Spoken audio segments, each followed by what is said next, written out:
Abatura ba Karugangama basharamu kwekorera uruguto rukurugo mu maduka ga Karugangama rukashuma rukaza rutindo rwa Kanyeite hamwe no kuruga rutindo kuzaka kuba ahakuba nubwo barukucerayo koresa okwambuka barukuzo mutawoni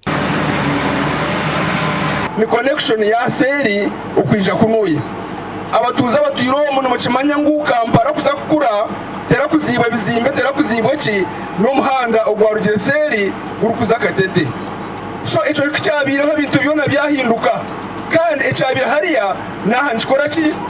nahanece baho ibintu by'uturonda mu Karugangama kandi Karugangama tegira kushorora ibintu byona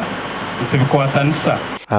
abarukwe gitero mu kibina cyabe cya Karugangama Residents Association nbagira ngo uruguto rukanswe karunagera bonyuma y'urutindo rwa Kanyeite kutwarwa mizo mu 2023 na no wanje abintwara ba cyapota no buseri gurendeze kuzerabe zinjire nimwe mu kwatanise nabo imbera ebase tutambaraje abo kuba umwamutashobye yangambera program ryaha ngukubera abe baheza kutereza urukuto ncecera leta mani bakatukora urutindo kandi urutindo baheza kurukora abo Karugangama ruyarene bayaza kubarandana. Speaker wa Steyambarara Bonita Shobya Karusian nuwe yatongoza umurimo gwo kuri urugutoru kandi ahantu habatura bamwanjorana n'intekateka yo kwekorera urutindo y'ibine deno urutindo Kagame to kweturaganise tukareka twagiteka pressure yafite yatukora urutindo konga kubaracerero turagine n'abantu abataka kora ka temporary bridge ugure byoma twakoze ka demonstration akora aka bridge ako ito tukagure byoma canje ngo cyo maburi kimwe cyugure mitwaro nkaga ibi byoma nk'ibyo kureba byombe cinka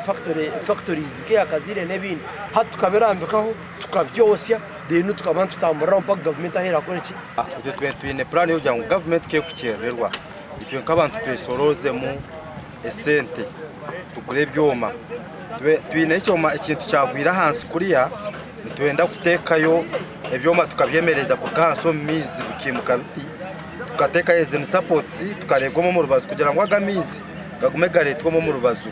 gakugenda so kitakubasa kutwara polisi twatira hansi no government yaragana isoko rutindo rwa Kanyeite orukutekatekwa kumaraho miliyoni z'urukurengo mu runana bita abaturana bagira ngo imite batiro mu kwezi kwa 8 mu 2023 yajonzere eshonga abenshi barukushera miliyoni 100 eziragure byombe barabe batiroho obwe bategerizo government abo TV West Inda Aidan Bataringaya.